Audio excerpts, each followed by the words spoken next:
back to the picture. Did you find out which one was Aristotle and which one was Plato? Still waiting. Look forward to hearing it in your lesson next week. Just to say that Aristotle was trying to understand life before we start on his theory today. Don't panic, we are back to chairs again. Okay? Just giving you some time to get used to it. Aristotle would have looked at a chair and thought about it rather than use Plato's approach of looking beyond the object to the theory, or the ideal form of a chair that might exist in another world. He concluded there were 4 causes for the existence of an object, and I'm going to take you through these 4 causes now. So you have the material cause, what the object is made of. The formal cause, what determines the object and makes it to be what it is, what the characteristics. The efficient cause, so what makes the thing that is caused, how does it happen? And the final cause, why it has been made, its purpose, and what is it for. So think about the chair and then apply those to the 4 categories here, the material cause, formal cause, and efficient and final cause. And now try and do the same for a table. Pause me or something for a couple of seconds. Make some notes and see if you can do it before I go through it. So, material cause is made of wood, glue, nails, which has the potential for change. For example, what happens if we took all our dining room tables outside now and left them for the winter? The materials represent the impermanence of our world. 4 legs and a flat surface, and it belongs to a group called furniture. We recognise this as a table because it has 4 legs and a flat surface, and it belongs to a group we call furniture. The table happened because someone chose to manufacture it. An efficient cause could be a gust of wind causing a tree to fall over. And the final cause, a table provides us with a useful surface to put things on, like my laptop, so I can make this for you. What is the purpose of this object and the reason that it exists at all? Perfect. Aristotle said, when the purpose is fully realised, then full perfection is achieved. If the object does what it is meant to do, then it has achieved goodness. This does mean things like cancer achieve perfection. You heard about that earlier. And we'll discuss it further in class. Finally, everything has a purpose, even if we do not understand it. So, what does cause actually mean?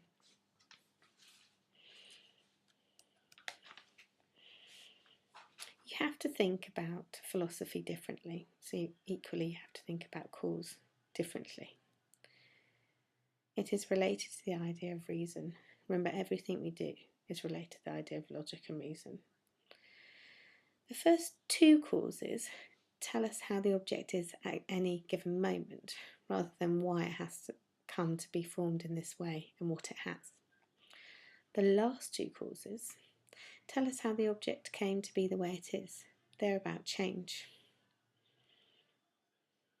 The 4 causes are clearly identified in manufactured objects.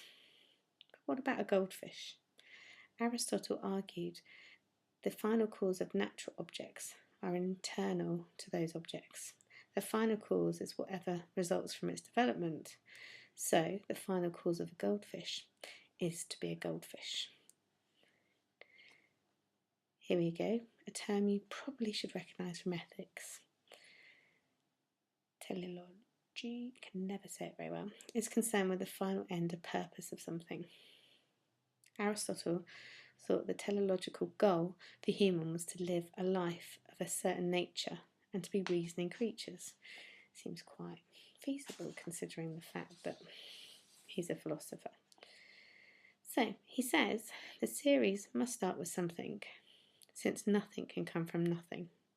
He says that everything must have started with the prime mover. Does there have to be a prime mover? For Aristotle, everything must have a purpose for being there. Nothing comes from nothing, so the prime mover has to be the final cause. So there has to be a reason for us being here in the world. Which leads us to the next question. What do you think the prime mover's like? Remember the domino image, or the one that I've got up in the corner there? The person who started the movement had to be totally outside and separate from the dominoes. Otherwise, it doesn't work, does it?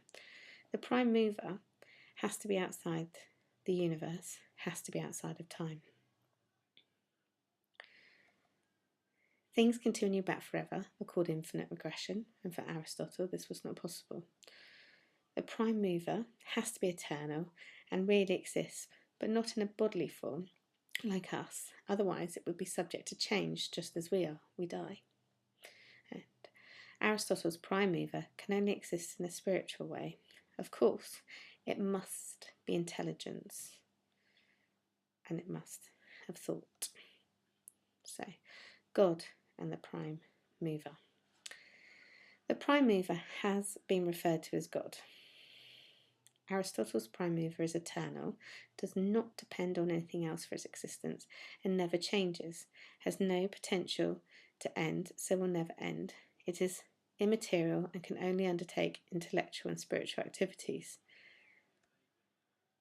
Something internal must be good. Things which change are bad. So change means impermanence.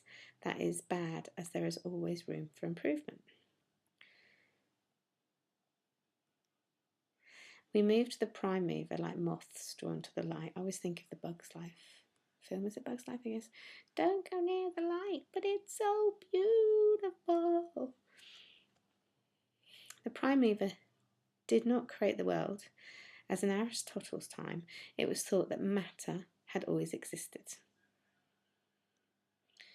So Aristotle's prime mover is completely different to the Christian concept of God.